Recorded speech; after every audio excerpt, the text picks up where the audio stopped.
Assalamualaikum warahmatullahi wabarakatuh.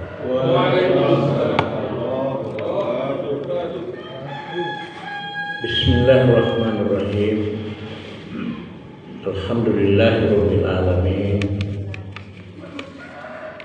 Alladzi arsala rasulahu bil huda wa dinil haq liyudhhirahu 'alad dini kulli walau karihal kafirun.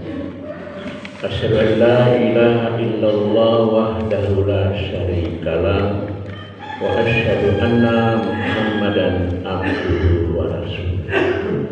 Allahumma shalli ala Muhammad wa ala ali Muhammad kama shallaita ala Ibrahim wa ala ali Ibrahim wa barik ala Muhammad wa ala ali Muhammad innaka Hamidum Majid.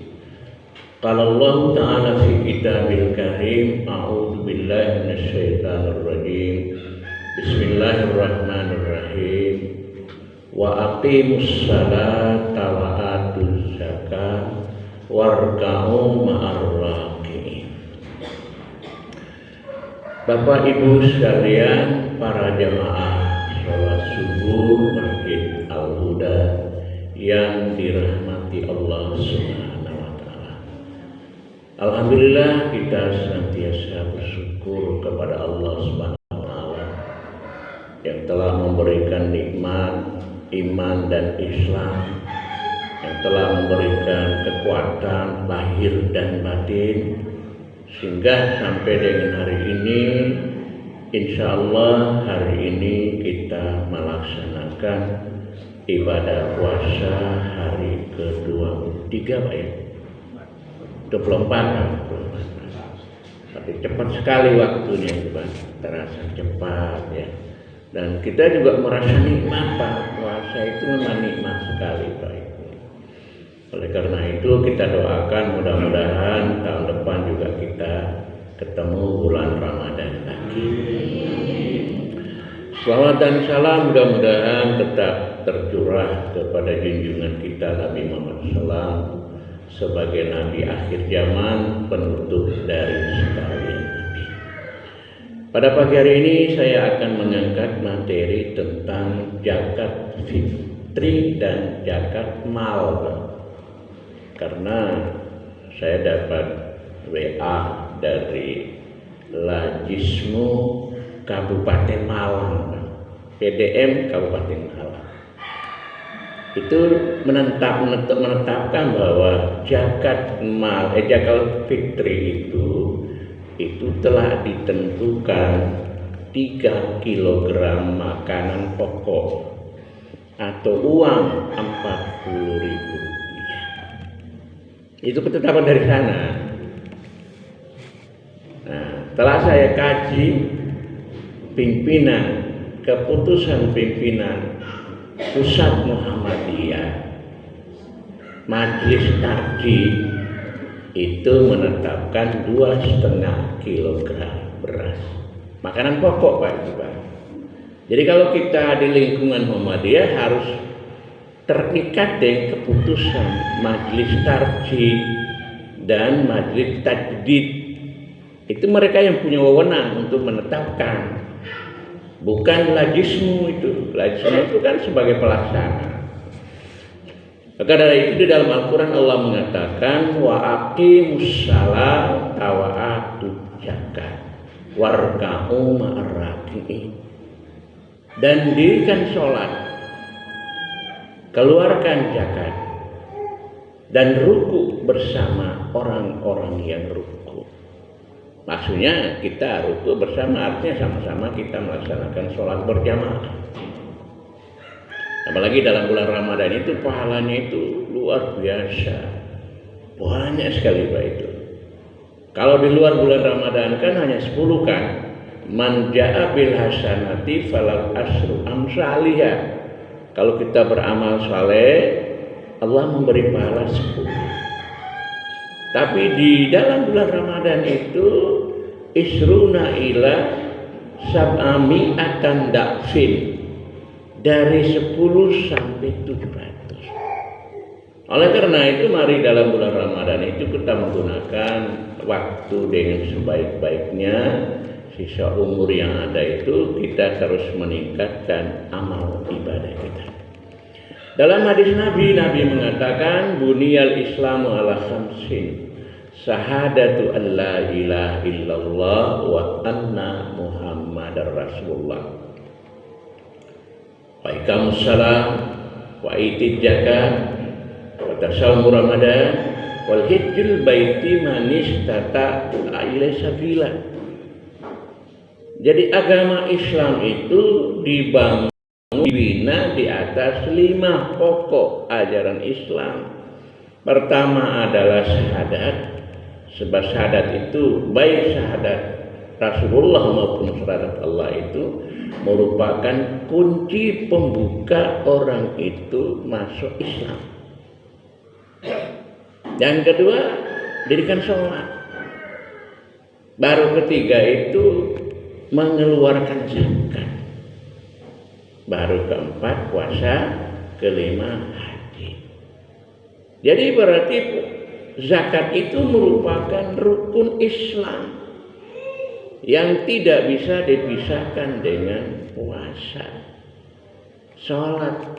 Jadi kalau salah satu rukun Islam itu tidak kita amalkan, berarti gugur baik keislaman kita. Misalnya Bapak Ibu sekalian puasa, tapi tidak mengeluarkan zakat, sementara mampu, gugur keislaman itu. Dan puasa tidak akan diterima, itu tidak diterima.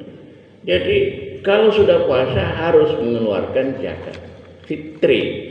Kalau di dalam hadis itu fitri bukan fitrah. Fitri, zakatul fitri. Zakatul fitri fi Ramadan sa'an tamrin sa'an sa'ir. Jadi zakat fitri itu dalam bulan Ramadan itu satu sa' tamrin itu adalah kurma dan sa'ir keju. Ya, sa'ir keju. Untuk apa itu? Nah, zakat fitri itu adalah untuk lisa ini lahu warafas. Jadi mungkin bapak-bapak kita ini dalam puasa itu mungkin keliru ngomong misalnya, mungkin memfitnah orang, mungkin ngomongnya agak jorok. Itu tidak membatalkan puasa, tapi akan mengurangi nilai ibadah puasa kita. Maka dengan zakat fitrah itu akan menghilangkan itu. Menghilangkan dosa itu akan dihilangkan itu, Pak. Hilangkan itu. Yang kedua adalah zakat fitri itu adalah tukmatun miskin, masakin, yaitu makanan bagi orang miskin, Pak. Siapa orang miskin itu? Orang miskin itu ya orang yang memang dia punya pekerjaan, punya penghasilan, tetapi di bawah upah minimum, di bawah standar. Misalnya mungkin tukang penarik sampah, kan tidak sampai 1 juta itu, Pak. Kalau di tempat saya itu dulu dibayar 400, Pak. Padahal kerjanya itu kan berat kan. Nah itu termasuk kategori miskin. Dia berhak untuk mendapatkan itu. Yaitu zakat fitri itu. Yang kedua adalah zakat mal, ya. Zakat mal itu adalah zakat harta benda, Pak. Jadi harta itu di hari akhirat itu ditanya, termasuk ilmu, Pak, ya, ilmu. Jadi umur kita an amru fi afna, umur kita untuk apa kita lakukan, Pak, itu, Pak. Diminta pertanggungjawaban itu, Pak, itu, Pak. Kemudian ilmu, sudahkah kamu amalkan? Belum. Amalkan itu belum. Padahal para ustadz kan ilmunya itu banyak sekali, ya. Ada yang nggak mau ceramah, nanti jadwal Jumat baru. Padahal ilmu itu harus disebarkan. Yang ketiga al-mal itu harta. Min aina wa fima anfaqahu. Dari mana kamu peroleh dan kemana kamu belanjakan. Itu Pak. Itu ditanya oleh Allah Pak itu Pak. Oleh Allah Subhanahu wa taala. Maka di dalam Al-Qur'an itu harta mal, harta benda itu ada 2 syarat saja Pak. Syarat pertama itu namanya nisab. Syarat kedua namanya haul. Nisab itu adalah kadar harta tertentu yang sudah memenuhi persyaratan. Misalnya bapak-bapak ibu pedagang emas, harta yang dikumpulkan itu nilai nominal itu 85 gram emas murni.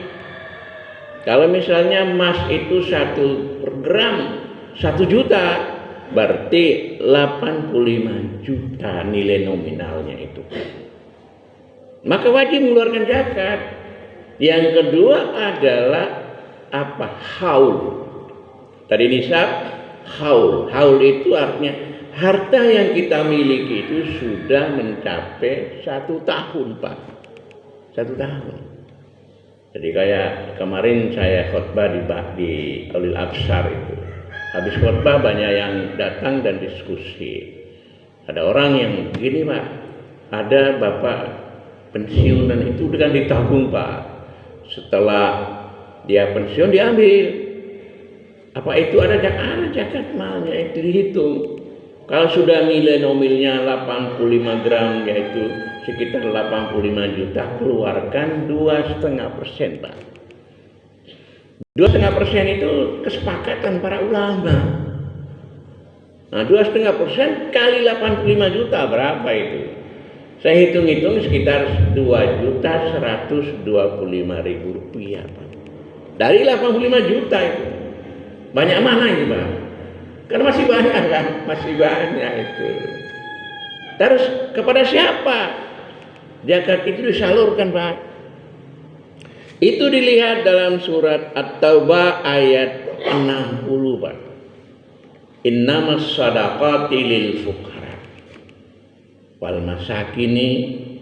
Sesungguhnya sedekah zakat itu dikeluarkan pertama adalah fakir. Fakir itu mungkin orang sudah tua Pak.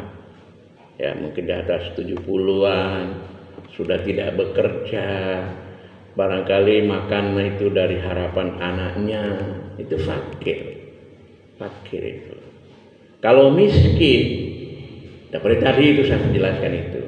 Orang yang punya pendapat, tetapi pendapatnya tidak mencukupi kebutuhan hidup sehari-hari. Apalagi sekarang itu ngeri Pak itu. Biasanya beras kan 10.000, sekarang itu mungkin sudah 15.000 Pak itu. Harga minyak goreng juga naik terus Pak itu. Sekarang itu naik terus Pak itu. Uang 50.000 ibu-ibu bawa ke pasar itu ya beli apa? Beli berambang toh Bu ya. Ya itu Bu ya. Itu Pak. Jadi miskin kemudian wal amilin, amil zakat.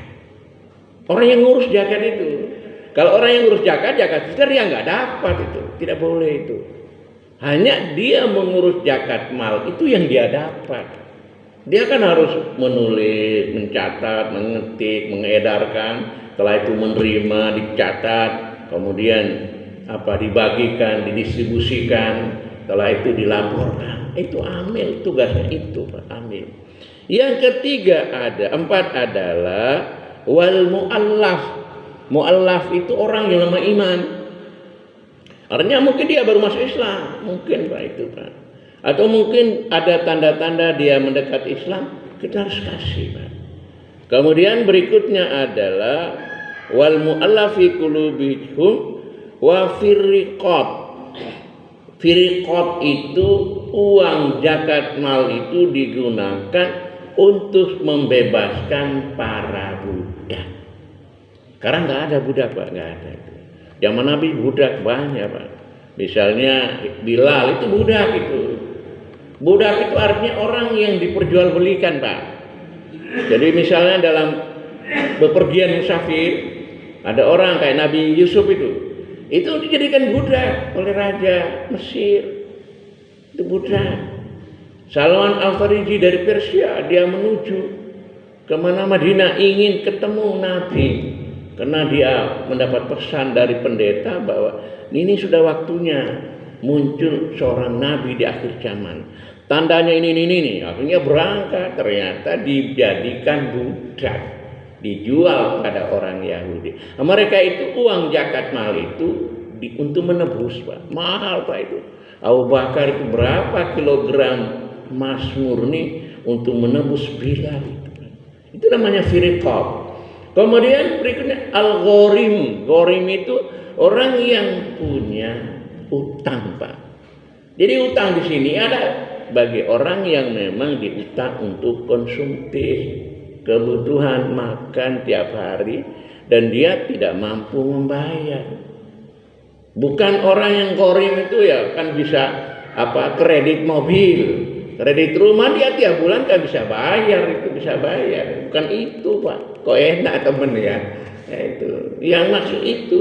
Ghorim itu orang yang punya utang, dia nggak mampu bayar untuk kebutuhan. Kemudian sabilillah. Sabilillah itu jalan Allah. Jalan Allah itu termasuk zaman Nabi itu adalah orang yang tidak bisa berusaha karena terikat dengan jihad. Jadi begitu perang berangkat ya. Nah, sekarang siapa sabilillah itu? Sabilillah itu satu adalah para pejuang-pejuang untuk menegakkan agama Allah. Ya, para ustadz-ustadz yang memang kemampuan di bawah standar, dia punya hak untuk mendapat. Namanya lil fuqara alladzina usiru fi sabilillah. Bagi orang-orang fakir itu adalah orang yang terikat dengan jihad, orang yang terikat dengan perjuangan untuk menegakkan agama Allah. Masuk kategori orang yang guru ngaji, Pak. Coba kalau guru ngaji nggak ada, kan buyar kan? Guru ngaji itu dia memberikan pencerahan, termasuk dia menanamkan masalah akidah di lingkungan anak kecil atau mungkin ibu-ibu. Itu harus diperhatikan. Ambil dari zakat mal, kemudian zakat mal masih ada sisa untuk kepentingan masjid, beli karpet atau lampu dan lain sebagainya. Itu namanya sabilillah. Dan yang 8 itu adalah Ibnu Sabil. Ibnu Sabil itu adalah para musafir, Pak. Kalau di sini mungkin teman-teman yang dari luar Jawa, mereka tidak cari kos tapi menuju ke masjid, ngurus masjid, ya, ngurus masjid. Nah, mereka itu, dan rata-rata banyak, Pak, itu. Banyak orang-orang yang ngurus masjid sambil kuliah, itu banyak, dan mereka rata-rata berhasil, Pak. Mereka harus diberikan. Dan ini pernah saya amalkan, Pak. Amalkan, saya dulu jadi takmir 7 tahun di Masjid Al-Ikhlas Raya Langsep, Pak. 1 minggu 10 juta uang masuk, Pak. Dan tiap hari ada pengajian. Begitu hari raya, zakat malnya begitu puluhan juta. Kemudian saya cari para mahasiswa-mahasiswa itu. Kemudian kita beri, karena mereka punya hak. Itu namanya Ibnu Sabil. Oleh karena itu kalau ada zakat mal, ya mari dikelola sesuai dengan surat At-Taubah ayat 60. Tentang 8, namanya 8 asnaf, 8 golongan yang berhak mendapat zakat mal. Oleh karena itu harus dilakukan, Pak. Sebab nanti di akhirat itu kalau zakat mal itu tidak dikeluarkan, itu nantinya menjadi begini, Pak. Dalam surat At-Taubah ayat 35 itu, orang yang memang tidak mau mengeluarkan zakatnya, apalagi sekarang itu kan kos-kos kan pendapatan luar biasa kan, Pak. Saya sering menekankan itu. Kalau dapat kos itu harus mengeluarkan zakatnya. Tidak boleh tidak, jangan dimakan sendiri. Kalau dimakan sendiri nantinya itu ya kosnya itu sepi. Ya, sepi, harus itu. Apalagi kosnya itu banyak.